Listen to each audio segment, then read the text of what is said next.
Hello dear students. तो previous lecture में हमने डिस्कस किया था कि किस तरीके से हमारा जो हार्ट है वो हमारा इम्पल्स को जनरेट करता है थ्रू एसए नोड के थ्रू। और आज हम जो डिस्कस करेंगे वो हमारा एक्शन पोटेंशियल है। जो हार्ट जो है एक्शन पोटेंशियल किस तरीके से जनरेट करता है, और दो तरीके से होता है, दो सेल्स इसमें इंक्लूड है। एक तो होती है नोडल एक्शन पोटेंशियल और एक होता है नॉन नोडल एक्शन पोटेंशियल। तो आज हम वो डिस्कस करते हैं कि किस तरीके से जो है हमारा ये होता है।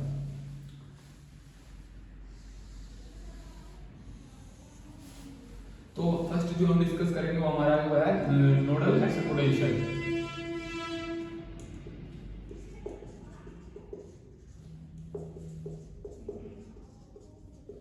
नोडल एक्शन पोटेंशियल के अंदर एसए नोड और ए नोड दोनों ही इंक्लूड होते हैं।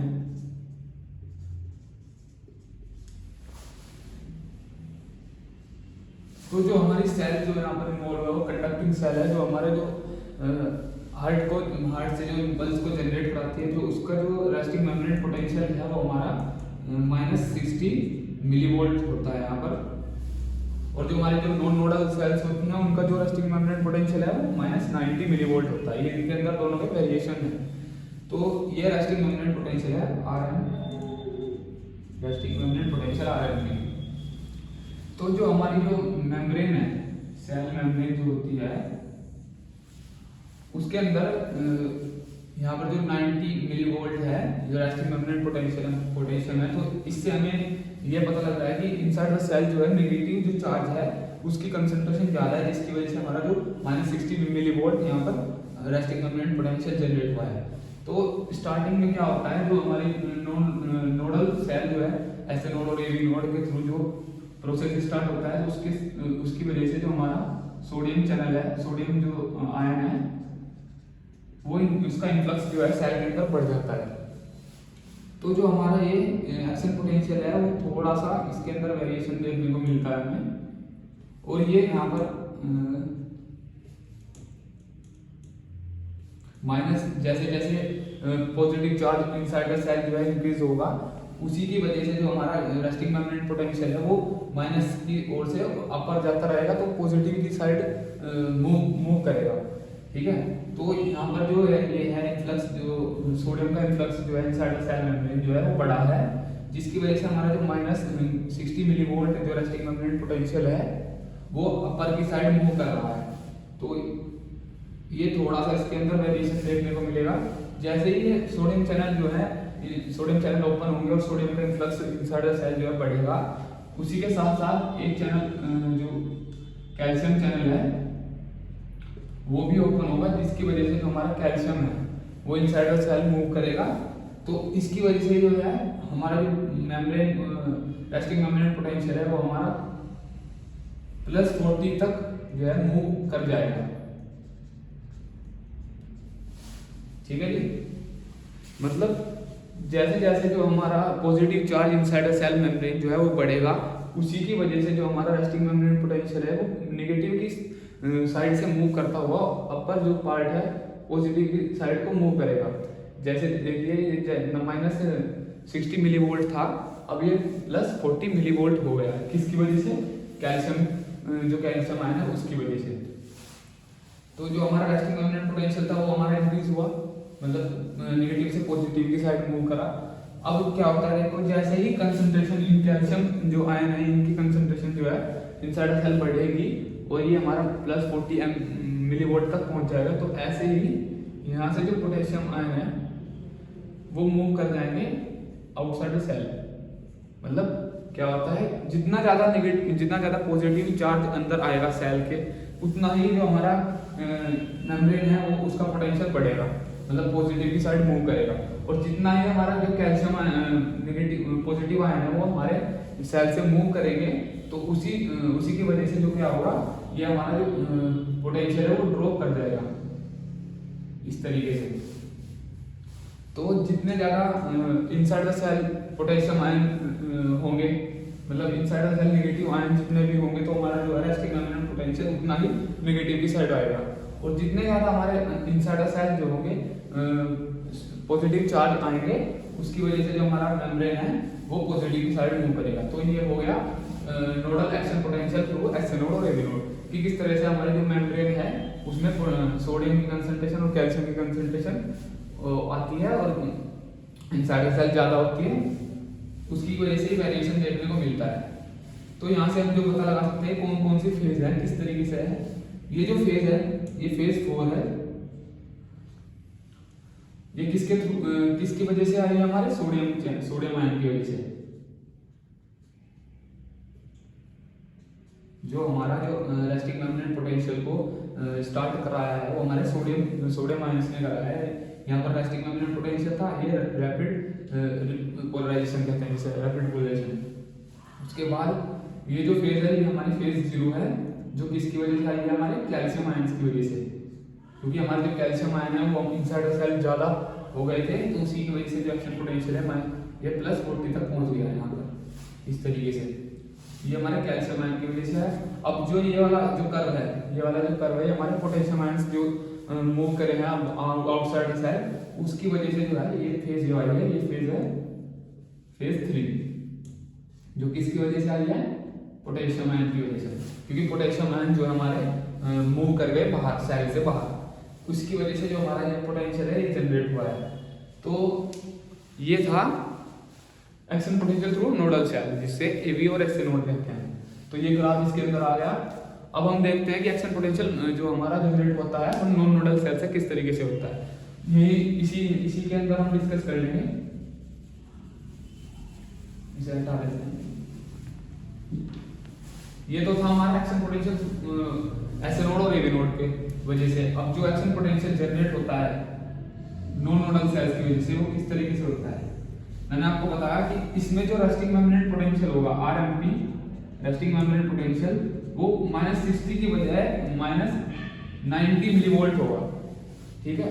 क्योंकि इसके अंदर जो है हमारा जो पॉजिटिव आयंस हैं, जो हमारे पॉजिटिव आयन है, हमारी मेम्ब्रेन जो इनसाइड द सेल जो होते हैं पॉजिटिव आयन, वो लगातार जो है मूव करते रहते हैं आउटसाइड द सेल, यानी कि आउटसाइड द मेम्ब्रेन से बाहर जाते रहते हैं कंटिन्यूअसली, जिसकी वजह से जो हमारा जो रेस्टिंग मेम्ब्रेन पोटेंशियल है वो हमारा -90 मिलीवोल्ट तक होता है। तो ये तो था नोडल एक्शन पोटेंशियल ऐसे नोड और एक नोड के थ्रू। अब आता है second action potential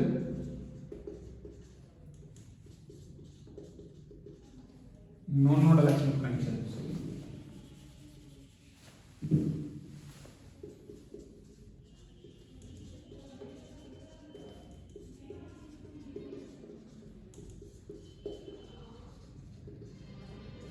non nodal action potential, तो जैसे कि वेरिएशन देखने को मिल रहा है हमें, यहाँ पर जो रेस्टिंग मेम्ब्रेन पोटेंशियल था वो -60 मिलीवोल्ट था, और यहाँ पर जो रेस्टिंग मेम्ब्रेन पोटेंशियल है वो -90 मिलीवोल्ट है। तो जैसे ही इनसाइड द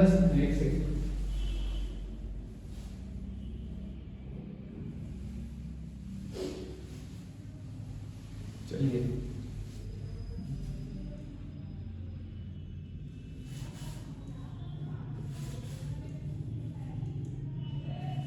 जैसे कि हमें पता है कि जो लगातार जो पॉजिटिव जो पोटेशियम आयन है वो हमारे सेल से बाहर जा रहा है, जिसकी वजह से हमारा नेगेटिव मीडियम क्रिएट हो रहा है यहाँ पर inside the cell, inside the membrane.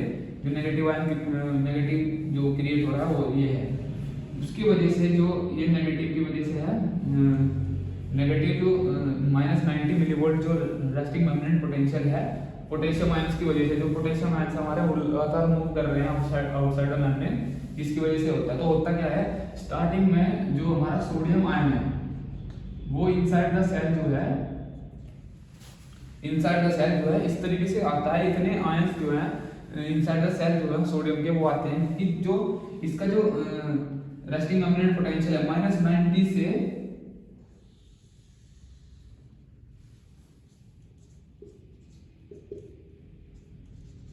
+40 millivolt तक पहुंच जाता है एकदम से। इतने जो सोडियम के आयंस हैं वो इतने इनसाइड द सेल मूव कर जाते हैं कि जो हमारा जो रेस्टिंग मेम्ब्रेन पोटेंशियल है वो -90 मिलीवोल्ट से +40 मिलीवोल्ट तक पहुंच जाता है। कि कितनी कंसंट्रेशन आती है हमारे सोडियम आयंस की, जिसकी वजह से ये हमारा जो है +40 तक पहुंच जाता है। रेस्टिंग मेम्ब्रेन पोटेंशियल जो है +40 मिलीवोल्ट तक पहुंच जाता है। तो जो ये इसके बाद क्या होता है, इसके बाद जो हमारा लगातार जो है पोटेशियम आयन दोबारा से potassium potassium ion channel open होंगे, जिसकी वजह से पोटेशियम आयन है वो हमारे सेल मेम्ब्रेन से बाहर जाने लग जाएंगे, जिसकी वजह से जो हमारा ये जो कर्व है हल्का सा इस तरीके से इसमें वेरिएशन देखने को मिलेगा। लेकिन साथ ही साथ जो हमारा इसके साथ साथ ही एक कैल्शियम चैनल है वो हमारा ओपन होगा, जिसकी वजह से हमारे कैल्शियम आयन जो इनसाइड द सेल जो है इनसाइड द मेम्ब्रेन क्रॉस करते हैं, मेम्ब्रेन को इनसाइड द सेल पहुंच जाएंगे तो उसकी कंसंट्रेशन बढ़ जाएगी। ये क्या करते हैं, पोटेशियम और कैल्शियम के बीच में जो कांस्टेंट मेंटेन करने का काम करता है जो कैल्शियम है। जो हमारा पोटेशियम आयन मूव कर रहे हैं, जिसकी वजह से हमारा जो रेस्टिंग मेम्ब्रेन पोटेंशियल है वो ड्रॉप कर जा रहा है, तो उसे मेंटेन करने के लिए हमारे कैल्शियम चैनल हैं वो ओपन होते हैं, जिसकी वजह से हमारा जो कैल्शियम आयन है वो इनसाइड द सेल मूव करता है, जिससे कि एक कांस्टेंट जो हमें देखने को मिलता है इस तरीके से। ये किस वजह से आया है, ये कैल्शियम आयंस की वजह से आया है। लेकिन ये ज़्यादा टाइम तक अपने आप को इस तरीके से मेंटेन नहीं कर पाता, जिसकी वजह से जो कंसंट्रेशन होती है मतलब जो पोटेशियम आयन है वो मूव कर जाते हैं ज़्यादा, जिसकी वजह से ये ड्रॉप कर जाता है दोबारा से इस तरीके से। फिर से पोटेशियम आयन मूव करेंगे, क्योंकि अब जो कैल्शियम आयन है वो अपना काम करने का प्रॉपर से, क्योंकि कैल्शियम का जो मेन रोल है वो कांस्टेंट करने का है, थोड़ा उसके बाद ये अपना काम बंद कर देता है, इसकी वजह से जो पोटेशियम आयन है वो दोबारा से मूव करते हैं आउटसाइड द मेम्ब्रेन, जिसकी वजह से हमें ये कर्व देखने को मिलता है। तो दोबारा से रेस्टिंग मेम्ब्रेन पोटेंशियल जो हमारा 90 मिलीवोल्ट हो जाता है, क्योंकि जो मेम्ब्रेन के अंदर जो है नेगेटिव मतलब पॉजिटिव आयन जितने भी हैं वो मूव कर जा रहे हैं बाहर। तो हम फेज को डिस्कस करते हैं, कौन कौन सी फेज आ रही है इसमें। तो पहली जो फेज है ये फेज 4 है, ये फेज 0 है, ये फेज 1 है, ये फेज 2 है और ये फेज 3, और जो दोबारा से यहाँ पर आएगी फेज 4 है। ठीक है, इस फेज को हम बोलते हैं प्लेच्यू फेज। ये जो फेज आई है ये प्लेच्यू फेज है, क्योंकि हमारे जो कैल्शियम और पोटेशियम के बीच का जो कंसंट्रेशन है उससे कांस्टेंट की वजह से ये फेज आई है हमारी प्लेच्यू फेज। ठीक है, यहाँ पर जो आयंस रिस्पॉन्सिबल होते हैं कि जो फोर्थ ये फेज है, यहाँ पर जो आयन रिस्पॉन्सिबल होते हैं हमारे पोटेशियम आयन इंक्लूड होते हैं, यहाँ पर जो हमारे आयंस इंक्लूड होते हैं वो हमारे सोडियम आयन होते हैं, यहाँ पर जो हमारे इंक्लूड होंगे वो पोटेशियम होंगे, यहाँ पर कैल्शियम होंगे हमारे जो आयन इंक्लूड हैं, उसके बाद यहाँ पर जो होंगे वो पोटेशियम होंगे। ठीक है, तो ये इस तरीके से इसका ग्राफ है जो रेस्टिंग मेम्ब्रेन पोटेंशियल में वेरिएशन देखने को मिलता है।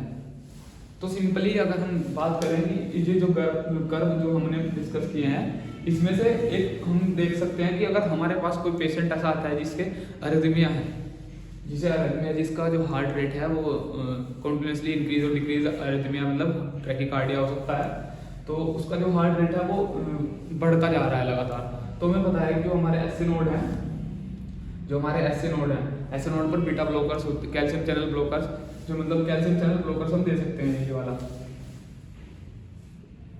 ये जो है हम कैल्शियम चैनल ब्लॉकर से दे सकते हैं, जिसकी वजह से जैसे कि हम उस डेरिवेटिव दे सकते हैं, जैसे कि वेरापेमिल डेल्टीजियम, एमिलोडिपिन, फिलोडिपिन, इस तरीके से हम दे सकते हैं, जिससे कि जो कैल्शियम चैनल है ये ब्लॉक हो जाएगा और उसका जो हार्ट रेट है वो डिक्रीज हो जाएगा, मतलब नॉर्मल रेट में आ जाएगा। तो ये जो है कंडक्टिव सिस्टम के पार्ट है, जो हमारा एक्शन पोटेंशियल जो है नोडल सेल्स और नॉन नोडल सेल्स दोनों से जनरेट होता है। इसमें बस वेरिएशन इतना है कि हमारा जो रेस्टिंग मेम्ब्रेन पोटेंशियल है वो हमारा -60 मिलीवोल्ट होता है, इसमें -90 मिलीवोल्ट होता है, ड्यू टू पोटेशियम आयंस की कंसंट्रेशन आउटसाइड द सेल जो है बढ़ी हुई है, उसकी वजह से। यहाँ पर हमारी फोर्थ फेज है, 0 फेज है, थर्ड फेज है। ये हमारी 4, 0, 1, 2, 3 ऐसे फेज होती है। ठीक है, तो नेक्स्ट लेक्चर में हम डिस्कस करेंगे ओवेस्लियम डिजीज डिस्कस करेंगे। ठीक है, थैंक यू सो मच।